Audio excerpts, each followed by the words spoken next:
गैरकारभारामुळे नगर urban bank बंद पडली। ठेवीदारांनी मोठ्या विश्वासाने पैसे ठेवले होते, मात्र चिल्लर घोटाळा, बनावट सोने तारण घोटाळा, सस्पेंड अकाउंट घोटाळा, बोगस कर्ज वाटप अशा घोटाळ्यांमुळे बँक अडचणीत आली आणि ठेवीदारांना त्यांच्या हक्काचे पैसे मिळण्याचे झाले आहेत। त्यामुळे लुटारूंवर कारवाई झालीच पाहिजे अशी मागणी करत बँक बचाव समितीच्या नेतृत्वाखाली ठेवीदारांनी बँकेचे माजी चेअरमन स्वर्गीय दिलीप गांधी यांच्या घरासमोर निदर्शन करत पोलीस अधीक्षक कार्यालयावर आसूड मोर्चा नेत जोरदार घोषणाबाजी केली। गांधी यांच्या घरासमोर मोर्चा आल्यानंतर माजी नगरसेवक सुवेंद्र गांधी मोर्चाला सामोरे गेले आणि ठेवीदारांना ठेवी परत मिळाव्यात आणि बँक पुन्हा सुरू व्हावी यासाठी आपण प्रयत्नशील असल्याचे त्यांनी सांगितले। मात्र ठेवीदारांनी यावेळी आक्रमक भूमिका घेतली। घोषणाबाजी झाल्यानंतर मोर्चा पोलीस अधीक्षक कार्यालयाकडे रवाना झाला। पोलीस अधीक्षक कार्यालयासमोर निदर्शने करून घोषणाबाजी करण्यात आली। ठेवीदारांनी स्वतःवर आसूड ओढत आंदोलन केले। अप्पर पोलीस अधीक्षक प्रशांत खैरे, उप अधीक्षक अनिल कातकाडे, कमलाकर जाधव यांनी शिष्टमंडळाशी चर्चा केली। बँक लुटारूंवर अद्यापही कारवाई न केल्याने पोलीस प्रशासनाचा निषेध करण्यात आला, तर पोलिसांनी तात्काळ दोषी संचालक, त्यांचे साथीदार आणि कर्जदारांवर कारवाई करावी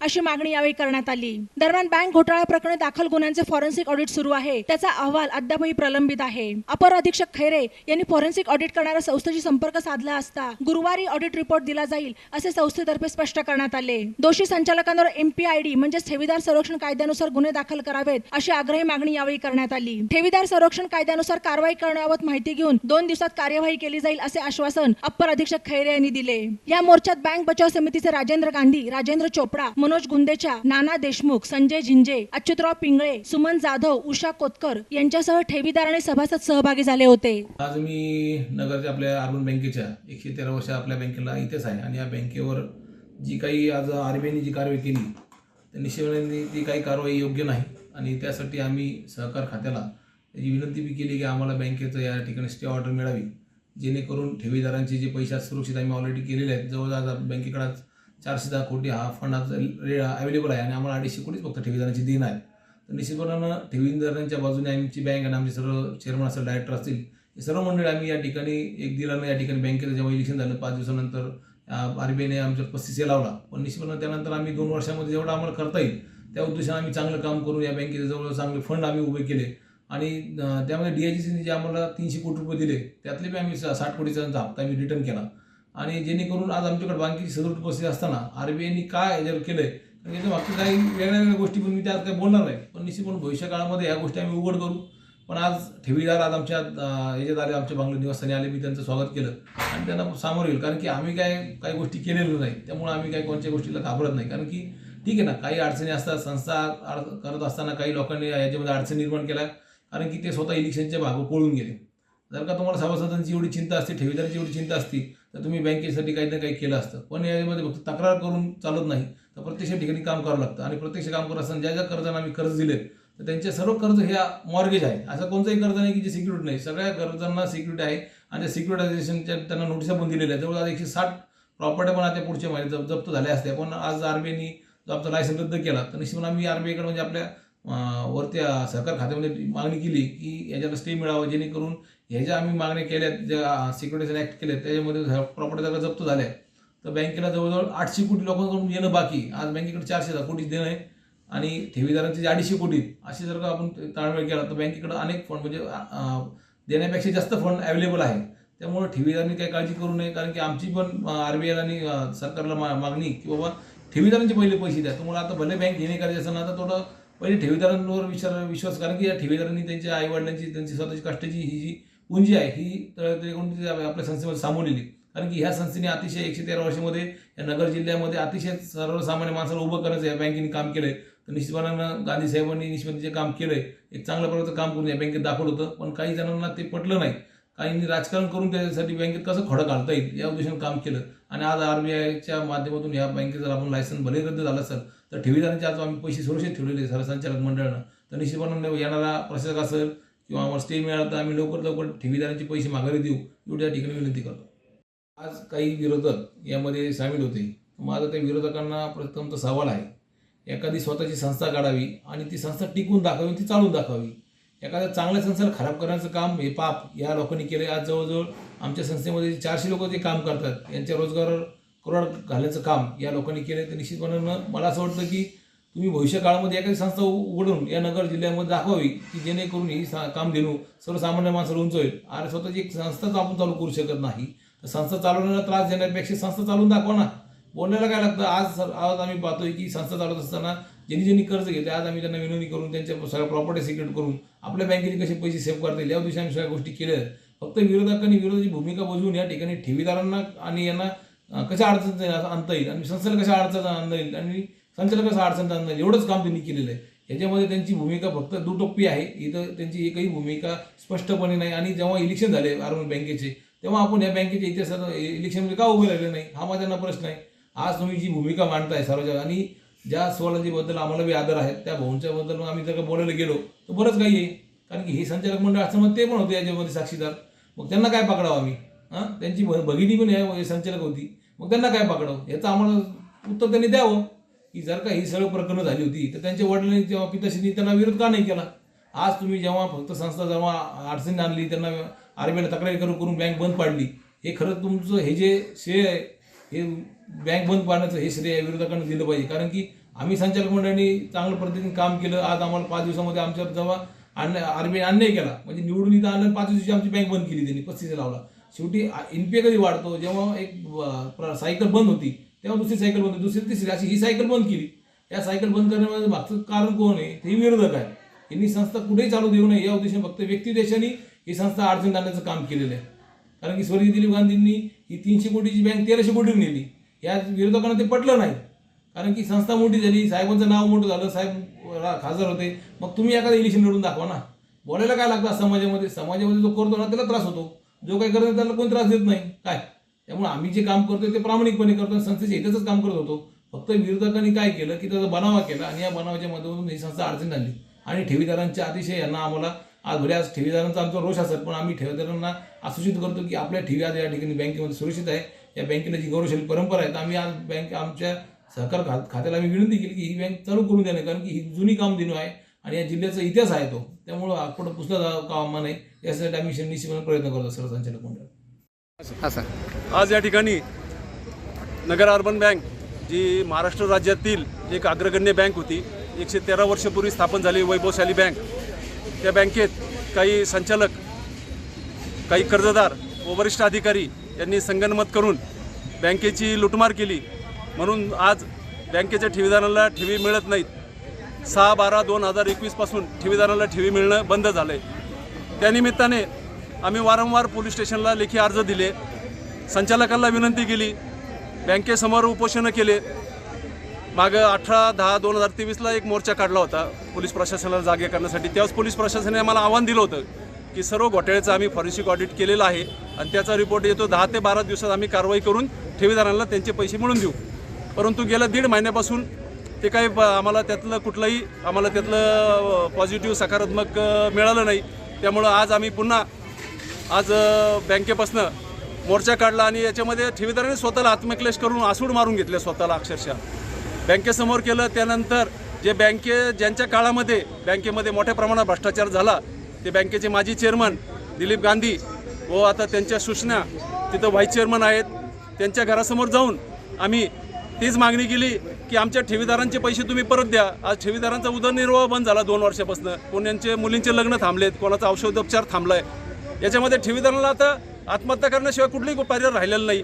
नाहीतर ठेवीदार हातात कायदा घेतील. यापैकी दोन्ही काहीतरी होईल. त्यामुळं तुम्ही आता लवकरात कारवाई करावी. त्याप्रमाणे आता ॲडिशनल SP साहेब जे प्रशांतजी खैरे आहेत त्यांनी आश्वासन दिलं. त्यांनी आमच्यासमोर त्या फॉरेन्सिक ऑडिटरला फोन लावला. स्पीकर फोनवरती आम्हाला ऐकवलं की तो फॉरेन्सिक ऑडिटचा रिपोर्ट आहे त्याच्यामध्ये कोणी काय केलं बँकेमध्ये घोटाळे केले त्याचं सगळं स्पष्टीकरण करून प्रिसाईज करून तो रिपोर्ट उद्या ते त्याप्रमाणे पुढील कारवाई करतील.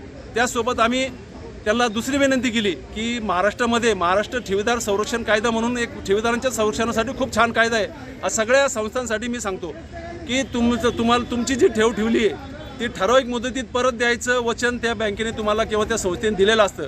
ते जर तुम्हाला ठराविक मुदत तुमची ठेव परत मिळाली नाही तर मी पोलिसांकडे अर्ज करून महाराष्ट्र ठेवीदार संरक्षण कायद्याअंतर्गत कारवाईची मागणी करू शकता. त्यामध्ये संचालकाला अटक व संचालकाची मालमत्ता जप्त करून ती विक्री करून ठेवीदारांना पैसे द्यायची परत आहे. तर तो सुद्धा कायदा का लागू करत नाही आपल्या केसमध्ये. कारण अनेकांनी इथं अर्ज दिलेले आहेत. तर त्यांनी त्या बाबतीत सुद्धा आम्हाला सकारात्मक हे दिलं आश्वासन की आम्ही 2 दिवसामध्ये MPID कायदा दाखल करू आणि बँकेकडनं जेवढे ठेवीदार आहेत त्यांची लिस्ट घेऊ. जेवढे संचालक आहेत त्यांच्या प्रॉपर्टीची यादी घेऊ आणि त्याप्रमाणे पुढील कारवाई करून ठेवीदारांना लवकरात लवकर पैसा कसा मिळेल याची आम्ही निश्चित काळजी घेऊ. अनेक ठेवीदारांनी त्यांच्या व्यथा त्यांच्यासमोर मांडल्या. मी प्रातिनिधिक स्वरूपात सांगतो, एक बाईने सांगितलं की मला कॅन्सर झाला आहे, माझे पती वारलेत, माझी लहान मुलगी आहे आणि माझे जे काही 35 लाख रुपये होते मी अर्बन बँकेत ठेवले होते, त्यात जे व्याज यायचं त्यात माझ्या मुलीचा खर्च आणि माझा कॅन्सरच्या उपचाराचा खर्च होत होता, ते आज बंद पडले. म्हणजे ह्या धनदांडगे लोकांनी पैसे लुटलेत आणि आज गोरगरीब लोकांना स्वतःचे पैसे स्वतःच उपचार करून घेता येत नाही. हे दुर्दैवी परिस्थिती आम्ही सर्व पोलीस प्रशासनाच्या निदर्शनास आणून दिली. त्याप्रमाणे त्यांनी आम्हाला सकारात्मक उत्तर दिलं आहे व 2 दिवसाचा अवधी मागितला आहे आमच्याकडनं. 2 दिवसामध्ये ते कारवाई करतो असे म्हटलेले आहे. त्या 2 दिवस आम्ही वाट पाहू. नाही 2 दिवसानंतर आम्ही 5-6 जण जे प्रमुख आहोत बँक बचाव समिती आणि ठेवीदारांचे त्यांच्या वतीने त्याला परत भेटू आणि काय पुढे घटना घडल्या त्याप्रमाणे करू. बँकेमध्ये एकूण ठेवीदार किती आहे आणि एकूण रक्कम किती आहे? आता सध्या जे 5 लाखाचे पुढचे ठेवीदार आहेत त्यांचे असे 2460 ठेवीदार आहेत आणि त्यांच्या 320 कोटी ते 350 कोटी रुपयाच्या ठेवी त्या ठिकाणी अडकलेल्या आहेत. तशा या बँकेत 1250 कोटी होत्या, परंतु बँक बचाव समिती याचं जागरूक असल्यामुळं तब्बल 900 कोटी रुपये ठेवीदारांना आत्तापर्यंत परत मिळालेले आहेत आणि राहिलेले 320 कोटी जे आहेत ते सुद्धा ठेवीदारांना निश्चित परत मिळतील. कारण हे पैसे आहेत ना, हे कर्जदार आणि संचालक मंडळ चेअरमन यांनी वाटप करून घेतलेलं आपसामध्ये. MPID अंतर्गत त्यांच्यावर कारवाई झाली किंवा फॉरेन्सिक ऑडिट अंतर्गत कारवाई झाली की ते पैसे सर्व पूर्ण उपलब्ध होऊन नुसते ठेवीदारांचेच पैसे नाही तर बँकेकडे 200 ते 300 कोटी रुपये सरप्लस राहतील एवढा मला आत्मविश्वास आणि माझा अभ्यास आहे. आणि बँक त्या एवढ्या भांडवलावर परत सुद्धा चालू होऊ शकते. आज या ठिकाणी नगर अर्बन बँकेत जो गैरव्यवहार झाला त्याच्या अनुषंगाने आज त्या बँकेच्या ठेवीदारांनी मोठ्या प्रमाणात जे गोरगरीब ठेवीदार आहेत त्यांनी आज इथे आसूड मोर्चा काढण्यात आला पोलीस प्रशासनाच्या विरुद्ध आणि बँकेच्या विरुद्ध. म्हणजे आज सगळ्यात प्रथम आपण आपल्या महाराष्ट्राचे आराध्य दैवत छत्रपती शिवाजी महाराज यांना अभिवादन करून दुसरे आपले महामानव बाबासाहेबजी आंबेडकर यांना अभिवादन करून देवेंद्र बंगला म्हणजे जिथे माजी चेअरमन दिलीप गांधी यांचं निवासस्थान आहे आणि आता त्यांच्या स्नुषा दीप्ती गांधी त्या बँकेवर व्हाईस चेअरमन आहे, तर त्यांच्या घरापुढे जाऊन त्या आक्रोश मोर्चाच्या माध्यमातून आसूड अंगावर ओढून घेतलं. परंतु तिथे त्यांचे चिरंजीव दिलीप गांधींचे चिरंजीव सुरेंद्र गांधी यांनी त्या ठिकाणी जे ठेवीदार होते त्या ठेवीदारांना सामोरे येऊन अत्यंत खेदजनक आणि चुकीचं वक्तव्य त्या ठिकाणी केलं आणि त्या ठिकाणी सांगितलं की या ह्याच्यात सुवालालजींच्या काळात बी हे केलेले. तर सुवालालजींच्या काळात असा कुठलाही गैरव्यवहार झालेला नाही किंवा रिझर्व्ह बँकेचे जे काही आक्षेप ज्या रिझर्व्ह बँकेने आणि यांनी दिले तर फॉरेन्सिक ऑडिटमध्ये बी कुठेही सुवालालजी गुंदेचा आमची त्या ठिकाणी त्या डायरेक्टर संचालक मंडळात आमची बहीणसुद्धा होती आणि आम्हीच सुद्धा त्या फॉरेन्सिक ऑडिटच्या चौकशीला सामोरे गेलो. परंतु आमच्या बहिणीच्या कुठल्याही त्यांच्या समितीत तिचा सहभाग नव्हता किंवा आमच्या वडिलांचाही सहभाग नव्हता. उलट आमच्या वडिलांनी 2018 रोजी म्हणजे त्यांचं निधन होण्याच्या 8 दिवसापूर्वी या बँकेच्या विरुद्ध आणि खासदार दिलीप गांधींच्या विरुद्ध प्रेस कॉन्फरन्स घेऊन वार्ता परिषद घेऊन या सगळ्या याचा भांडा फोडला आणि ह्या बँकेत कसे गैरव्यवहार चालतात.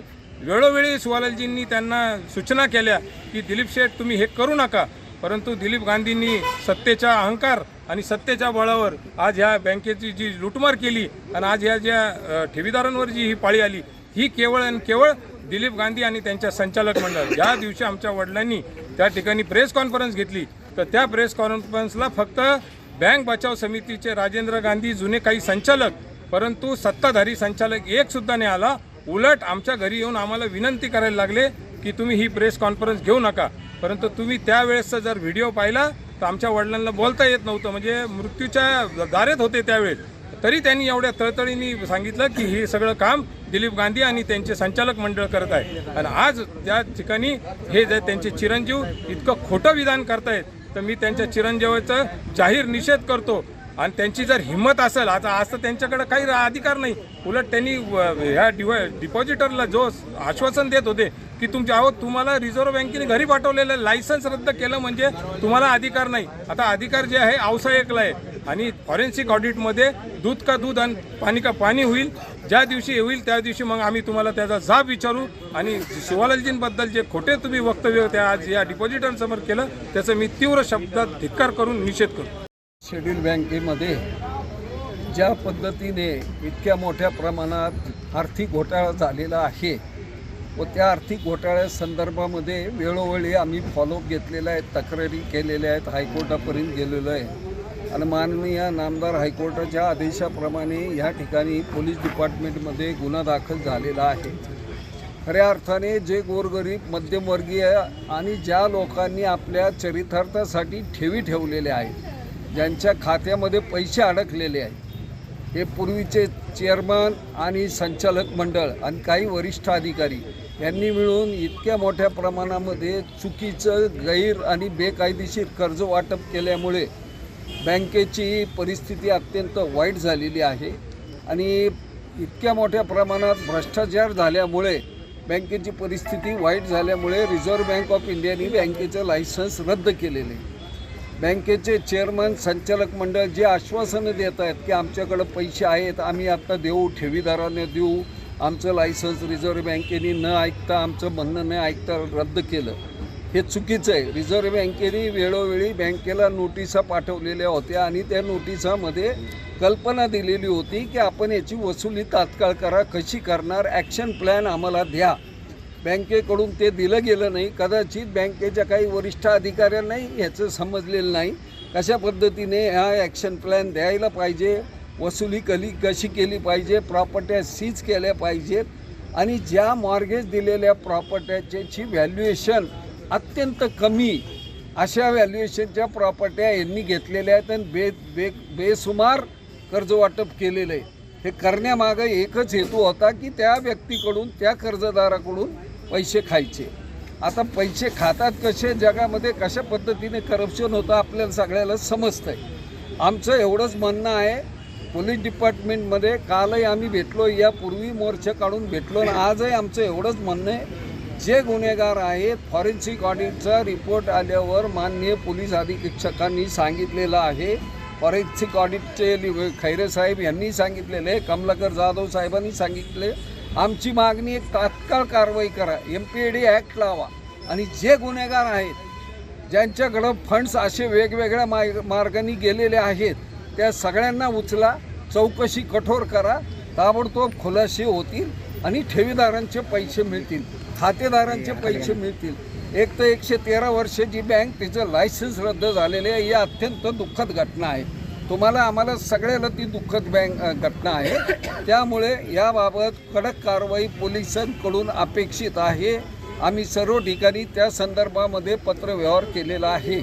मी तर आदरणीय प्रधानमंत्री आणि आदरणीय देवेंद्रजी फडणवीस यांना सुद्धा लिहिलेलं आहे की आपली मान आहे, ना खाऊंगा ना खाणे देऊंगा, याचं लेखी पत्रव्यवहार सैनी केलेला आहे. मग तुमच्या राज्यात तुमच्याच पक्षाच्या लोकांनी ह्या पद्धतीने भ्रष्टाचार करून ही बँक संपवलेली आहे, मग कधी कारवाई करणार? बोगस नुसत्या घोषणा करताय.